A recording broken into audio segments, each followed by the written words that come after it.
Joanna, good morning. Saturday morning. A glorious Saturday morning. Glorious, yes, I can see you having to squint because something strange has appeared in the sky. The sun is here. Woohoo! And long may it stay. Look, I'm sorry I can't be with you tomorrow for quite a packed programme of events here in Alice Park. So I thought I'd come along this morning to give it a plug and also find out a bit more about what's happening. Now, on your lap, you have a copy of a Bath Urban Treescape Trail. Now, this is a story I've covered before, a group of people very keen on encouraging us to appreciate the wonderful trees we have around the city. Am I right in saying they're launching a few more of those urban trails tomorrow? They are launching 6 more, and 2 of them are specific to Alice Park. They're going to be called Alice's Arboretum. And they approached me, I think, or I approached them. One way, we approached each other because I recognise that Alice Park has wonderful trees, and often people want to know what they are. And I said, well, why can't we do one just of Alice Park? Alice Park was given in 1937 to the council for children to play in. So I said, well, can we do a special one that's actually designed for young people? So they've done that too. And that's slightly different because it has more sort of fun facts and a tick box, and young people can go around and have a look at the trees and identify them. And then at the end, they can go into the cafe and get a half-price drink. Oh, that sounds like a bargain. Now, you did involve the community in actually choosing the trees that were going to feature, didn't you? Yeah, so on the Bank Holiday Monday, when we had the Larkhall Festival in May, we had a stand here and we asked people to go out into the park and tell us which was their favourite tree. And the tree that came out most popular was the blue Atlas cedar, which is at the top of the park there, and it has a sort of lovely colour green tint to it, and it's number 6 on the trail. So yeah, it's really interesting what trees people love in this park, and also what a variety of trees. I mean, I just thought I would have a quick walk around with the map now myself, and I'm just flabbergasted just by the beauty of the trees that we have in this park. And every tree tells a story. Now, some of them are very old, but we are sitting alongside an avenue of relatively young saplings. They're cherries, aren't they? They are.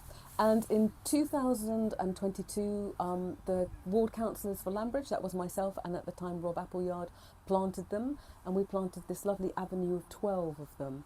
And this spring, they were beautiful. They've got a bright pink pom-pom flower that lasts for about 2 or 3 weeks. And, you know, my vision is that, you know, in 5 to 10 years' time, this will be a glorious avenue of pink pom-pom that everybody will want to sit under.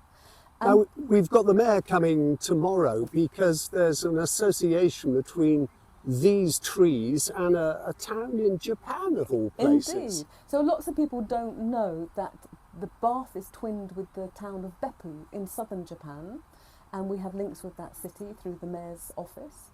So the mayor herself will be coming tomorrow to be unveiling the plaques that we will be putting up to recognise this Kanzan cherry tree blossom and the trees that we have here with Beppu.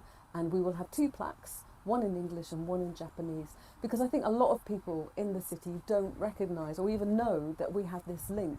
And, you know, part of my work as a charter trustee is to make sure that that knowledge is out there and that we can foster and build good relationships around the world, which is some of the work that's done. And what a better place to do that than in a lovely tree avenue of Japanese cherries. I quite agree with you. They can probably hear, the people who are watching us, that we've got a couple of gentlemen sitting behind us who are deep in conversation. But I think we can manage. Now look, we've got the trails, the mayor unveiling a plaque, but there's more. There's more, there's so much more. So we've got the Alice Park Youth Music Fest happening tomorrow, where between 12 and 5, where lots of young people are going to perform live music. As I said before, Alice Park was given to young people to play in. Playing music is playing, and I'm very happy to have worked in partnership with the Alice Park Cafe to put on this event. There will be a mini market for kids to sell their toys, and we will also have a few other stands from sort of the voluntary sector explaining, what support is on offer for young people across the community. So a whole lot is going on in the park tomorrow, and I'm crossing my fingers that the sun stays shining. Well, I know, come rain or shine, you will continue with the celebrations tomorrow.